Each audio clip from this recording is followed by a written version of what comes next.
Assalamualaikum warahmatullahi wabarakatuh dan salam sejahtera murid-murid cikgu kasih sekalian. Bertemu lagi kita pada video yang seterusnya dan cikgu rasa ini video terakhir. Sebab apa? Kita sudah tiba di penghujung pembelajaran kita. Baik. Sebelum itu, cikgu nak beritahu kepada kamu, apakah kepentingan berita? Kita belajar tadi kan cara baca berita dengan betul, apakah bentuk-bentuk bantuan. Yang pertama, kepentingan berita ialah menyampaikan maklumat terkini. Apa maksud itu maklumat terkini? Contoh, maklumat apa yang berlaku setiap hari, kan? Jadi sebagai penonton, pendengar, pembaca, kita dapat mengetahui berita-berita terkini. Misalnya, berita sebenarnya mampu membantu orang ramai untuk mengetahui peristiwa yang berlaku di sekeliling mereka, sama ada di peringkat tempatan atau global. Contohnya kita yang berada di luar bandar ni, apabila baca berita, betul? Kita dapat tahu berita tentang global. Apa yang jadi di luar negara? Ada pusat-pusat pelancongan baru, ada tempat-tempat baru yang dibuka, macam mana pendidikan di global, betul? Begitu juga di peringkat tempatan. Seterusnya, tadi kan kita belajar cara sampaikan berita dengan betul. Macam mana nak cakap ni, nak ujarkan berita ni, apa nada intonasi kan? Sebenarnya apa kebaikannya apabila kita sampaikan berita dengan baik? Kebaikannya ialah dapat meningkatkan kesedaran awam.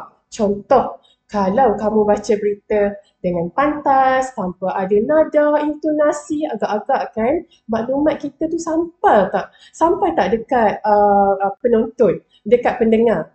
Semestinya tidak, betul? Jadi, berita boleh memberikan kesedaran kepada masyarakat tentang pelbagai isu, terutamanya global dan juga tempatan. Seperti isu-isu apa? Isu-isu sosial, kesihatan, keselamatan, alam sekitar dan sebagainya. Baik, seterusnya. Berita juga sebenarnya mampu apa ni? Kita belajar tadi tentang sejagat kan, perpaduan. Mampu sebenarnya menggalakkan tindakan dan tanggungjawab sosial. Apa itu kan? Mari kita lihat huraiannya. Berita sebenarnya yang menyentuh tentang isu kemanusiaan macam tadi kan, kebajikan, kita bantu orang, kita berikan bantuan dan sebagainya, boleh mendorong masyarakat untuk bertindak dan membantu. Contohnya kita ada mangsa di negeri lain, di negara lain, jadi di negeri yang masih terselamat daripada bencana, kita boleh tolong mangsa-mangsa, rakan-rakan kita yang tinggal di negeri lain.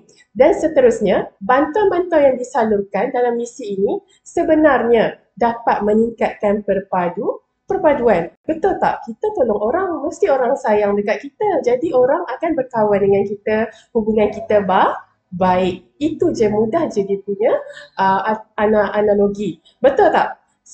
Kerana apa? Apabila kita bantu orang, sebenarnya telah tersemai nilai-nilai kemanusiaan. Seperti apa?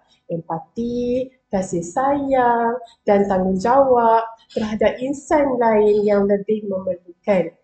Baik, jadi itu sahaja pembelajaran kita bagi topik ini.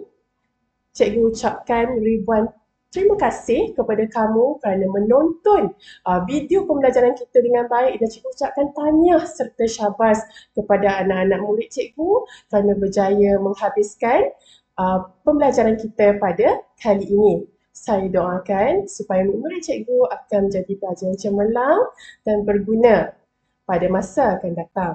Itu saja. Sekian. Wabillahi taufiq wal hidayah. Wassalamualaikum warahmatullahi wabarakatuh.